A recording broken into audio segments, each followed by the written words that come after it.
समस्तीपुर बिहार में देखे किस तरीके से एकजुट होकर के सरकार के विरुद्ध जम करके आंदोलन छेड़ दिया है। आप देख रहे हैं अब तक टीवी चैनल, हमारे संवाददाता की विशेष रिपोर्ट। तो आइए चलते हैं पूछताछ करने के लिए आखिर में किन मुद्दों को लेकर के जन आंदोलन किया जा रहा है। अब तक टीवी चैनल की विशेष रिपोर्ट। शाही सरकार नरेंद्र मोदी की सरकार जो आई है इस देश के अंदर, इस देश 9 साल में हिंदुस्तान के तमाम लोगों ने, तमाम तबकों को इन्होंने ठगने का काम किया है और तमाम लोग समझ गए हैं। और 2024 का जो चुनाव होगा, यकीन जान लीजिए कि आज का जो महाधरना है पूरे बिहार के हर ब्लॉक मुख्यालय पर, ये 2024 के नरेंद्र मोदी के ताबूत का आखिरी कील होगा। और तमाम लोग इस धरना में पूरी मजबूती से महागठबंधन के लोगों ने साथ दिया है और 2024 के भी चुनाव में तमाम लोग साथ देंगे। लगातार ईडी की छापे भी पड़ रहे हैं। बिल्कुल पड़ेगा, ईडी सीबीआई तमाम लोग छापा पड़ते रहेंगे, लेकिन जनता जब जिसके साथ होगा।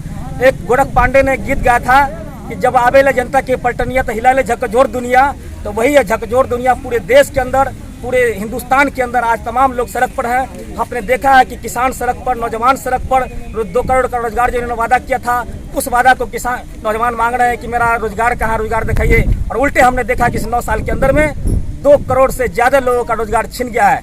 जीएसटी के जरिए, जीएसटी नोटबंदी के जरिए तमाम छोटे मझोले किसान जो नौजवान थे, जो रोजगार में थे, तमाम लोगों का रोजगार खत्म हो गया है। इसलिए हिंदुस्तान के आवाम ने इस बात को समझ लिया है कि ये हिटलर शाही सरकार है। ये नरेंद्र मोदी की सरकार को 2024 में हमने कहा है कि 2024 में का जो ये आज का जो आंदोलन हो, इस आंदोलन से 2024 के ताबूत के, नरेंद्र मोदी के ताबूत का आखिरी कील साबित होगा। आसिफ हुदा, हिंदौन जिला से। मांगी बांधो दाम,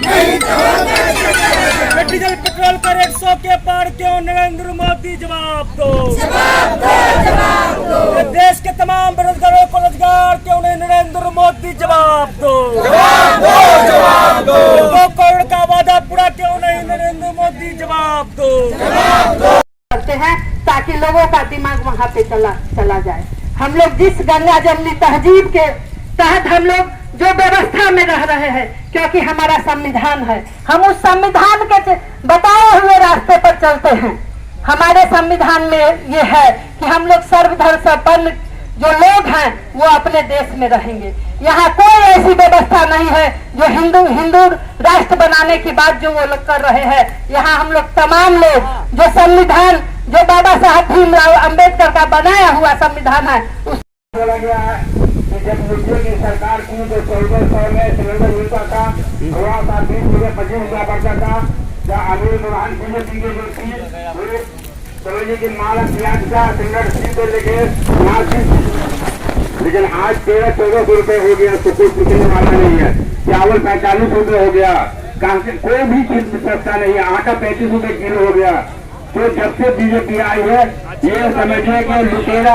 कहना यह है कि 2005 से जो मुख्यमंत्री नीतीश कुमार की सरकार बनी, तो 14 तक जो भी विकास हुआ वो बिहार एनडीए की सरकार में बना। जब मोदी की सरकार एनडीए आई तो विकास बंद हो गया, बल्कि विकास के कनारे पर आ गई।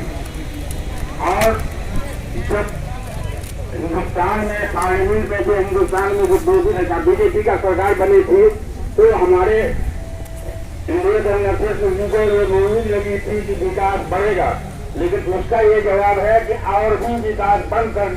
लगातार देख रहे हैं कि पहलवानों के द्वारा जो दिल्ली में यौन शोषण के खिलाफ जो भाजपा के सांसद है ब्रिजमोहन, उनके खिलाफ लगातार हमारी बेटियां वहां पर अपनी आवाज को बुलंद करते हुए 2 महीने से वहां पे धरना पे बैठी हुई है। वहाँ की सरकार जो बोलती है कि बेटी पढ़ाओ और बेटी बचाओ की बात करती है, जब विदेश में वो बेटियां मेडल जीतती हैं तो उनका मतलब छाती गर्व से चौड़ा हो जाता है कि हमारी बेटियां देश में भी यहाँ का नाम रोशन कर रही हैं। लेकिन जब आज बेटियां सड़क पर अपने न्याय के लिए गुहार लगा रही हैं, तो वो उनको वहाँ तक देखने भी नहीं जाते हैं कि आखिर माजरा क्या है, क्योंकि वो उनका सांसद है। क्या लगता है सरकार जो पैसा खर्च कर रही है करोड़ों रुपया महिलाओं की सुरक्षा के लिए, वो कागजों में सिमट के रह गया है या फिर धरातल भी उतरा? देखिए, खर्च करने के लिए भले ही बेटियां सुरक्षित अपनी बदौलत वहां तक, घर तक पहुंच जाती हैं, सिर्फ अपनी बदौलत, नहीं तो लगातार आप देख रहे हैं कि घटनाएं घटती रहती हैं। और अगर न्याय के लिए भी अगर परिजन दौड़ते रह जाते हैं, क्योंकि उजियारपुर में आपने देखा कि किस प्रकार बेटियों का रेप कर करके उसकी हत्या कर दी जाती है। लगातार उस रेपिस्ट की मां 9 दिन तक लगातार अनशन करती है और सांत्वना के बाद कि उन्हें न्याय मिलेगा, आज तक न्याय नहीं मिला। तो हम कैसे समझे कि पैसा खर्च हो रहा है, वो हमारी बेटियों की सुरक्षा उसमें की जा रही है। पेपर पे भले ही खर्च कर ले लोग, खाने के लिए उस पैसे को खा जाए, लेकिन जमीन पर कहीं कोई इस चीज को देखने को नहीं। महंगाई पे क्या कहना चाह रही हैं? गैस सिलेंडर काफी महंगा है। देखिए महंगाई, हम लोग घरेलू लोग भी हैं। आज तक हम लोगों जब से हम लोगों ने किचन संभाला, 25 वर्षों से हमने किचन संभाला, तो हमें लग रहा था कि 350 में गैस सिलेंडर खरीद रहे थे। अब जब गैस खत्म होता है तो लगता है कि 1220 रुपया भी अब हम लोगों को इंतजाम करके उसको देना पड़ेगा। जो घरेलू चीज़ है, तमाम चीज़, ये नहीं दवा, किचन का सामान तिगुना दाम हो चुका है। जब हम लोग अपने बच्चे को बताते हैं कि कभी इतने रुपए में, आप देखिए कि अर्थव्यवस्था को